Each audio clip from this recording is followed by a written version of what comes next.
Welcome to July's monthly market report. We are moving into the second half of the year and taking stock of how the market has fared so far.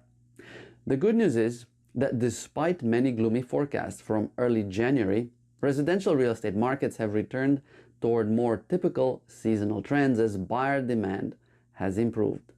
While challenges remain for today's buyers and would-be sellers, there's hope and growth in the data. Importantly, as we go through the latest numbers, keep in mind that consumers today come to market with a great deal of research on their own and are looking to you for validation and for the confidence that they are making the right decision.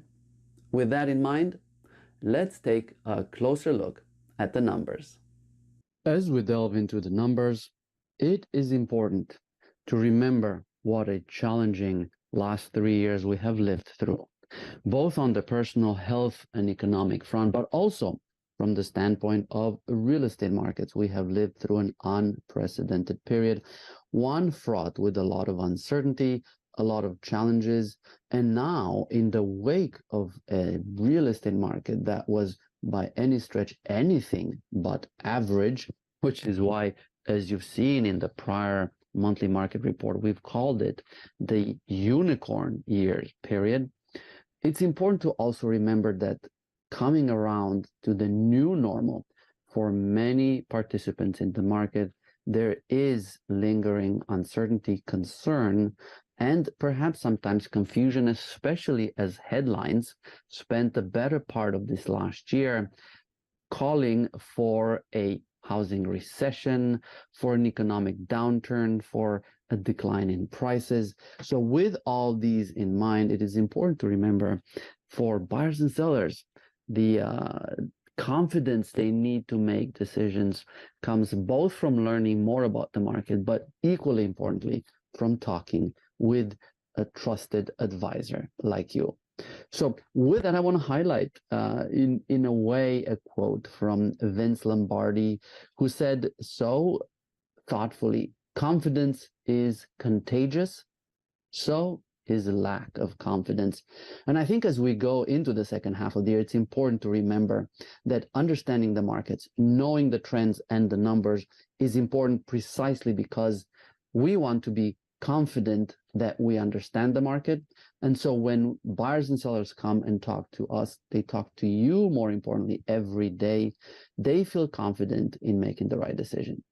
With that, let's look at some of the highlights of 2023's housing at mid-year. Here are the top good news. Number one, housing is normalizing. After two unprecedented unicorn years, we're seeing that normalization show up in demand. We're seeing that normalization show up in prices.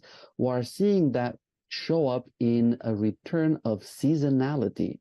We're seeing the same trends, a pickup in spring with build up towards the summer and a slowdown during the fall and winter months of the year. And in tandem with that, and importantly, we're also seeing prices rebounding. By and large, we're seeing a market moving toward a new normal. However, there is a reality check to some of the good news. Number one, supply has been constrained, and as a result, homeowners have limited options when it comes to trade up, trade down, moving to their next home, in part because of this tight supply, as well as much higher mortgage rates. Not surprisingly, the number of new listings coming to market from a lot of these homeowners who might be ready to move otherwise are still declining as we pass the mid-year. And as a result, because of that, we're seeing prices beginning to rise again, which really puts affordability as a primary challenge for many people wanting to participate in this year's market. However, there is a silver lining to that reality check, and that's part of the outlook. And there we're seeing some good news. New construction is growing, which is offering more options for buyers and sellers, and we'll take a closer look at what that means. And in turn, we can expect a moderately active summer season. So let's take a much closer look at the trends and especially the good news. Here we start with the demand side, and we've seen buyer demand return to market after about 6 to 7 months in 2022, in which rising mortgage rates scared off a lot of folks from the market and they pulled back. In the second half of this year, Freddie Mac conducted a survey of buyers and sellers. And what they found, and this was done in May of this year, 18% of Americans said they are likely to buy a home in the next 6 months. That number is significant. In a given year, and I'm talking pre-pandemic here, the normal churn in the market and the normal share of people buying a home runs somewhere in the neighborhood of 8 to 10%. So we are well north of that, a clear indication that for a lot of Americans today, the desire to buy a home is very much on the front burner, in part because of life changes, circumstantial changes, and in many respects, a desire to move on from a very challenging pandemic period.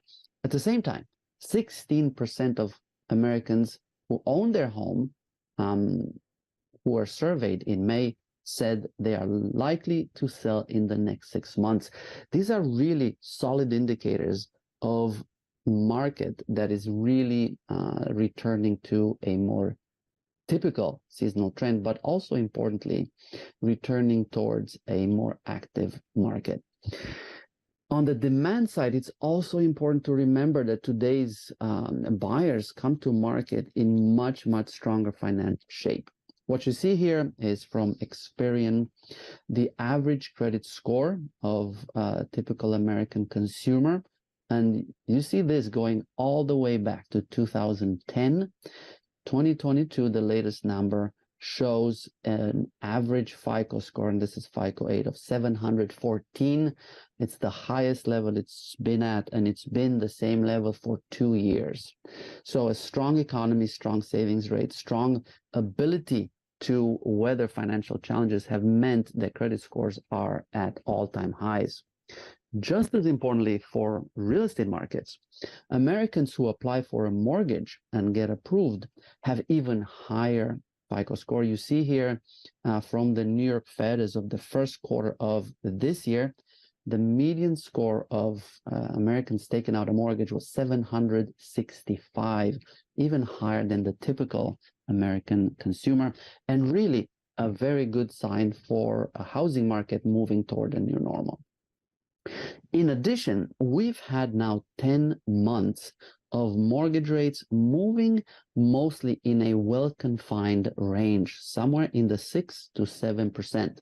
And this started back in October.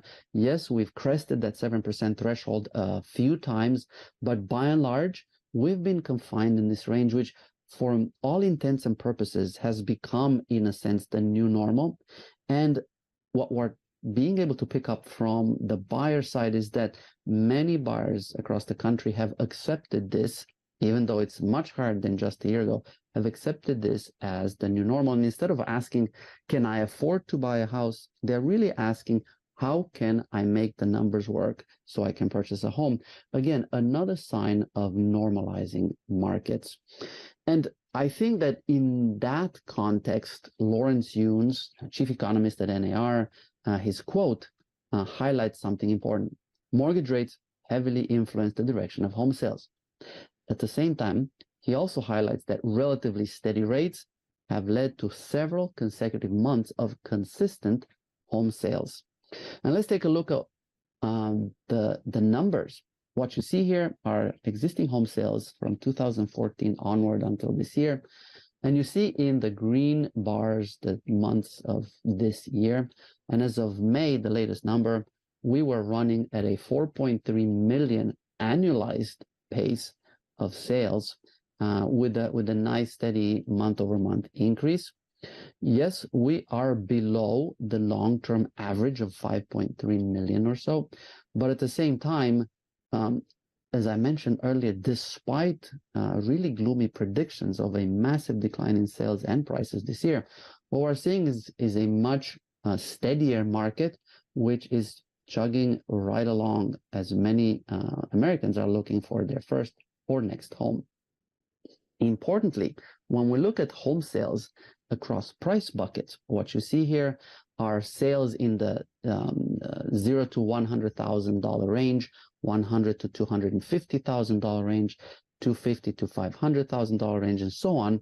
You see that the bulk of sales are taking place in that mid-range of the market, $250,000 to $500,000, which is really the somewhat more affordable part of the market. And for me, another good sign on the path to normalization.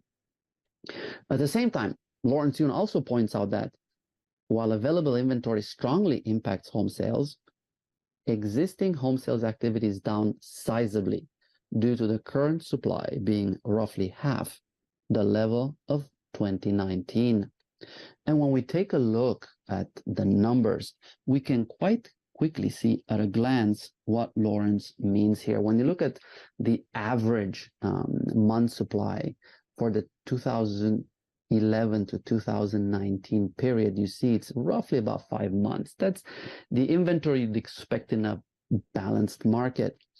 Today, and this is as of May 2023, we are at a 3-month supply, an improvement indeed from the unicorn years of the pandemic period. At the same time, still quite a bit short of where we are in a balanced market. So with the picture of demand showing a rebound and improvement, let's take a quick look on the supply of existing homes. And what we're seeing here is supply is improving, but remains limited. According to Realtor.com, there were 7.1% more homes for sale in June compared to the same time in 2022, which really translates into 41,000 more homes available to buy on a typical day during the month compared to 1 year ago. At the same time, Realtor.com highlights that the inventory growth rate for homes continued to slow for the 4th month in a row. So taking a picture of what that looks like, you see active listings. And again, 2023, the months are highlighted in green. You see those much higher than the same period during 2021 and 2022, which really is the good news. Buyers today have more options. And importantly, those homes that are coming and staying on market are spending longer, which gives a lot of buyers extra time to make decisions, to prepare their offers. All in all, really good development for markets. At the same time, we're still below the levels we were in 2017, 18, 19. And when we look across the country geographically to see where those active listings are growing, we can see it's pretty widespread. As of June, we saw improvement in active listings compared to last year in the South, the Midwest, and the West regions. The Northeast was the one region which showed a decline compared to last year. And yet, when you look compared to the pre-pandemic period, you see that all 4 major regions of the country are still lagging in terms of number of properties for sale.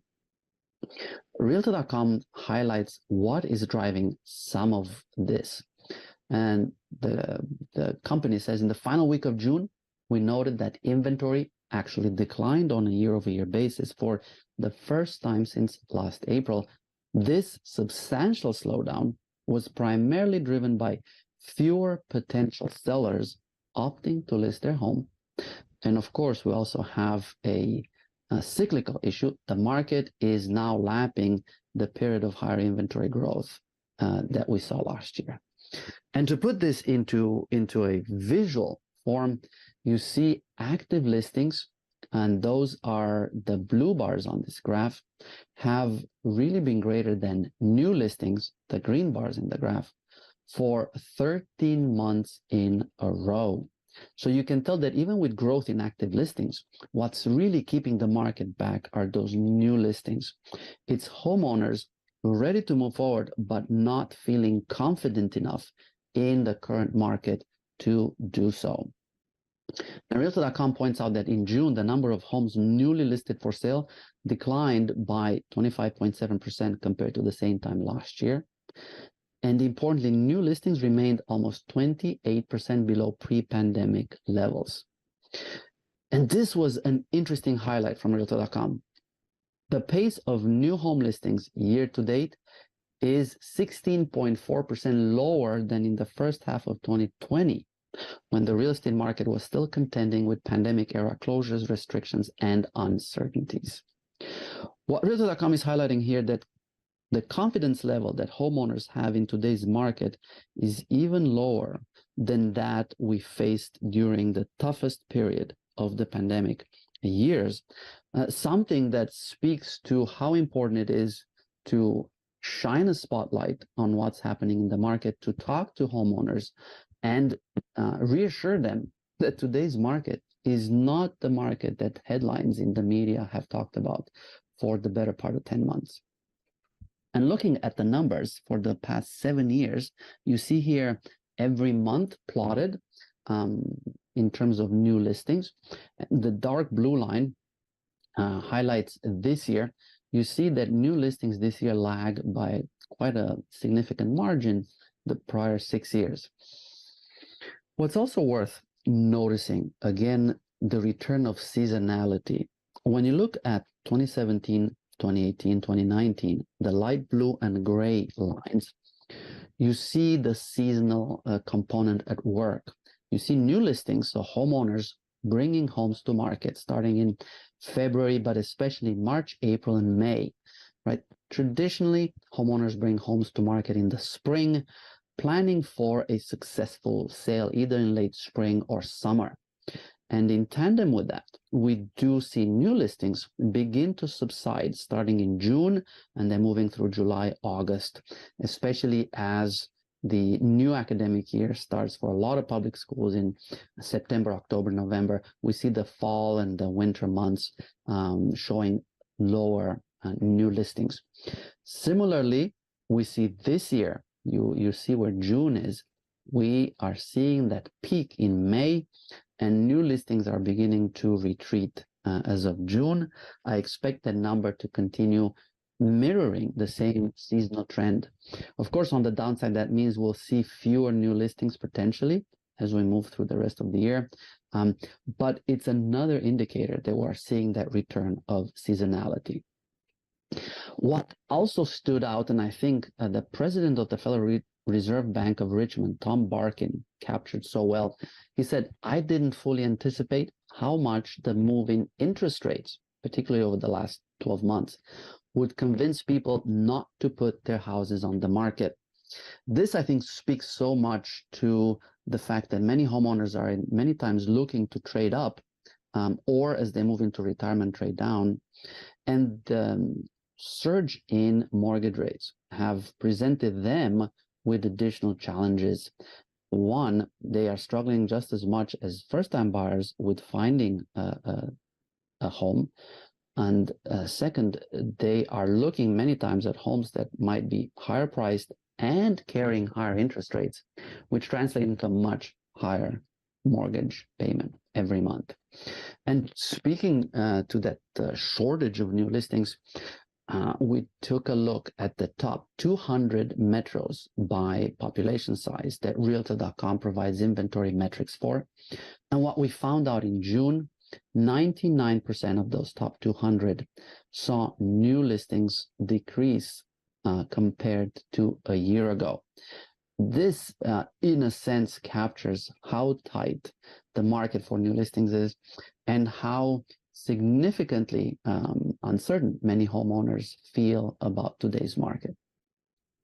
At the same time, there is silver lining to this. Mark Fleming, the chief economist of First American, highlights that history has shown that higher rates may take the steam out of rising prices, but it doesn't cause them to collapse entirely. This is especially true in today's housing market, where the demand for homes continues to outpace supply, keeping the pressure on house prices. Why is that relevant? Well, as we take a look at home prices, what we're seeing a rebound in home prices, which reflects, to Mark's point, an ongoing market dynamic, and at the same time confounds a lot of the headlines from fall of 2022, which called for a major correction and decline in prices. So let's start taking a look at Realtor.com's listing prices. Why do we take a look at those?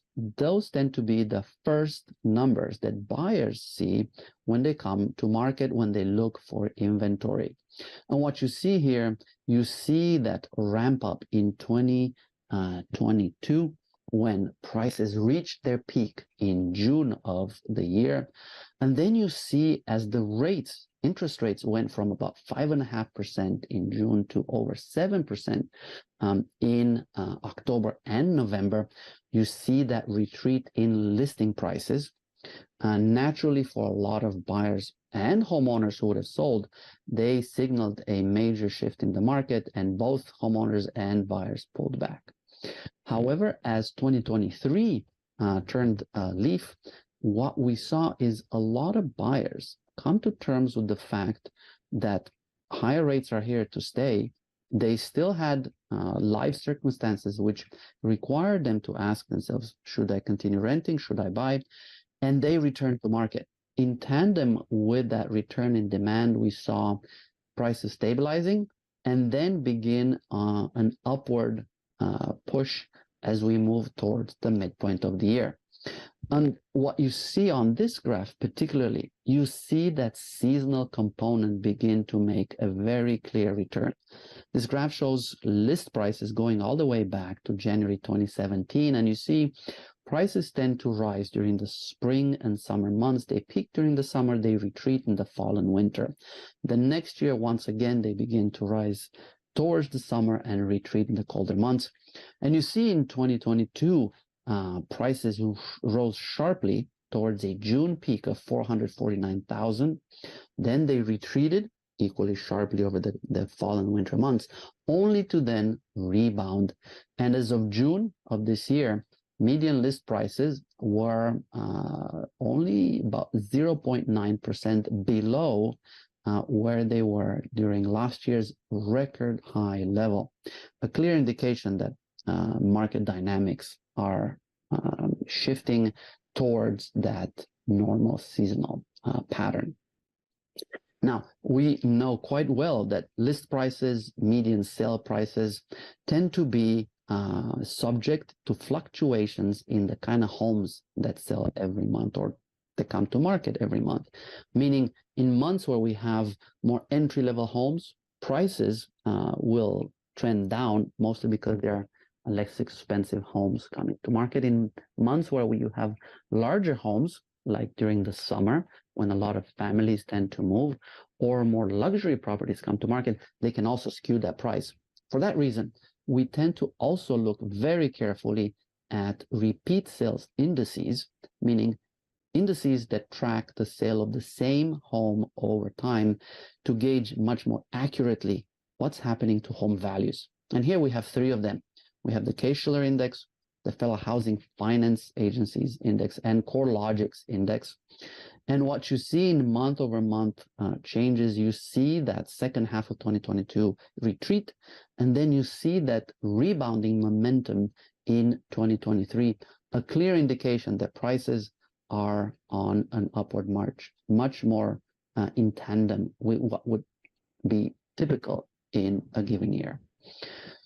And Craig Lazara, managing director at S&P, captured that well. Speaking of the Case-Shiller Index, if I were trying to make a case that the decline in home prices that began in June 2022 had definitively ended in January 2023, April's data would bolster my argument. So he makes the case that in many respects, price correction, which was called to be much more severe, has already taken place within the span of roughly 6 months, and we're back with the market seeking a new normal. Just as importantly, seeing prices reflected in market activity is one thing. Understanding whether consumers absorb that information is just as important. And what you see here on this graph is data from a survey by the New York Federal Reserve Bank. where the bank asks consumers what they expect prices to be like in the next 12 months. And what you see here, starting with September, there was a clear decline in Americans' expectations for home price growth. Home prices, in terms of expectations, went from about 4% in August all the way down to 1% in November. Yet at the same time, reflecting changing market dynamics, reflecting what consumers by and large have seen in their own communities, we saw their expectations of price growth also rebound much closer to typical seasonal change. And to me, that is really good news. So with the supply and demand part of the equation accounted for, let's look at the silver lining, which to me brings a lot of hope and, as I mentioned earlier, growth for the outlook, and that is new construction. We are seeing rising new construction offering a lot more options for participants in today's market. And we are jumping into this topic looking at residential starts. These are homes that are having their foundations poured, that are in the early stages of construction. And in May, the latest data, we saw those starts jump 22%, a significant increase. And that's especially so when you look at longer term trends. When you look at that black line, it shows you the long-term average. 1960 through 1999, we had about 1.5 million annual new home starts, really an indication of population growth. Then you see in the 2000 through 2007 period, builders really ramped up production and put up a lot of homes, which is one of the reasons that led to the housing crash of 2008-09. And then you see in the red line, 2008 through 2014, the period that really highlighted the severe shortage of new construction we've experienced in this country. So for me, the good news is builders are recognizing the shortage. They're recognizing there's demand in the market, and they're ramping up production. Just as importantly, when you look at what type of properties builders are putting on the market, you see a real solid mix of both single family as well as multifamily properties. And just as importantly, when I look at May, the new single family component is really solid, and it's seen solid growth. And when we look geographically at what's happening, we're seeing the southern region really take the lead in many ways, highlighting number one, where people are moving to, where population is growing, and just as importantly, where affordability is playing a big role in today's housing markets. At the same time, it's important to remember it's one thing to start a house, it's another thing to finish it. So I also wanted to take a look at the pace of completions. What we're seeing there, once again, we're seeing growth. We are at 1.5 million annual pace as of the latest month, right in line with long-term averages over multiple decades, and a clear improvement from the last few years. And just as importantly, when we look at the kind of properties coming to market, we're seeing a similar trend play out, a steady stream of single families accompanied by an equally steady stream of multifamily properties, something that's much more likely to offer affordability for today's buyers in a market that's been particularly challenged on that front. So with that silver lining on the map for us, I wanted to close the Outlook section by taking a look at what Doug Duncan, the chief economist of Fannie Mae, had to say in one of the recent reports.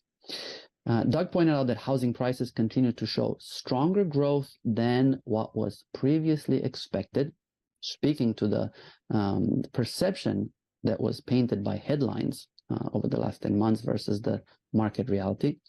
He also underscores that housing's performance is a testimony to the strength of demographic-related demand, meaning a lot of young people, millennials and even Gen Z, are coming to market, embracing home ownership, And this is in the face of baby boomers aging in place and Gen Xers locking in historically low rates, meaning they're not likely to move anytime soon, both of which have helped keep housing supply at historically low levels.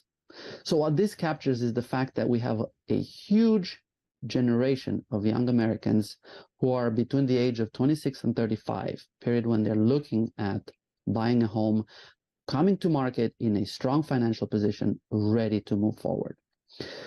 Doug also highlights that home builders continue to add to the supply pipeline, but years of meager home building over the past business cycle simply means the imbalance will likely to continue for some time. But my big takeaways, Doug and the Fannie Mae research team expect housing to be supportive of the overall economy. And I think that's going to be especially true in the second half of this year. So what are the main takeaways at the mid-year point for all of us? Well, here we have some good news. Buyers are absolutely active in markets as housing is normalizing. Number two, equally important, in part because it speaks to a return towards health in the market. Prices are rebounding. This should offer a lot of confidence to homeowners who have been reluctant to move forward out of fear that they may have missed last year's peak and may not be able to realize a solid equity position. The reality check, of course, remains affordability continues as a challenge, and many homeowners still have limited options in their next home. But on the outlook side, new construction is growing, offering more options for buyers and sellers. And with rebounding prices, homeowners ready to move are in a solid position. So with that, I want to bring us full circle to the topic of confidence. And I thought Dale Carnegie captured this very well when he said, inaction breeds doubt and fear. Action breeds confidence and courage. If you want to conquer fear, do not sit home and think about it. Go out and get busy. The point he's making, whenever times are uncertain, whenever periods of change occur in our lives, in the economy, real estate markets, learning as much as we can, getting a grasp of numbers, data, and trends is important, but equally so is taking action and allowing that action to build on itself to make us confident. And why is this particularly important? You might have seen this graph if you watched last month's monthly market report. And this comes from 1000 Watt, a PR consulting company that has surveyed sellers and potential sellers in the market. And what they found is 65% of potential sellers were more inclined to sell their home within 6 months after speaking with an agent. This speaks so powerfully to the important and critical role that agents have in today's markets, when for many consumers, the flood of data, the flood of numbers can at times be overwhelming. Being able to bring the confidence that you know your market, you understand the ongoing trends, and you can validate their own research and highlight the benefits in today's market goes such a long way towards successful transactions and, importantly, confident decisions. So with that, let me highlight a few points for the next 90 days as you look to the next 3 months for your business. And I think it's important to remember, talking to homeowners looking to move is going to pay a lot of dividends, particularly as you can highlight how markets have changed, how their position in many ways is just as strong as it has been. Of course, engage with buyers, especially during the summer months when a lot of families with school-age children look to move. If they want to change school districts, they're going to be particularly active. And discuss with buyers and sellers the rebound in prices so they know what to expect when they make their offer. At the same time, with the midpoint of the year and a lot of listings expiring, explore the expired listings in your market. Have conversations with homeowners who may have let their contracts lapse and they're trying to go on their own in order to save maybe some of the commission and pursue a FSBO. And help them in any ways to provide more insight, more information in the market and build their confidence. And at the same time, it is summer. And I recognize that for many of us, this is a period in which we want to spend times unplugging, being with family. So absolutely plan for that vacation time and take it. There's nothing more important than getting some rest, allowing our minds, allowing our bodies to take a period of pause and enjoy other things. At the same time, make sure you plan for the return from vacation, so you know when you're back, you hit the ground running. Why? Well, you want to enjoy that vacation time as much as possible. So give yourself as much freedom through good planning to do so. With that, I want to thank you for your attention. And I want to highlight that for your edification, we have additional resources available in the monthly market report in the following 2 pages that you can consult, you can build upon, and in many ways continue to boost your confidence and that of your clients. Enjoy the month of July. Enjoy time off for those of you planning to be on vacation, and stay tuned for next month's monthly market report.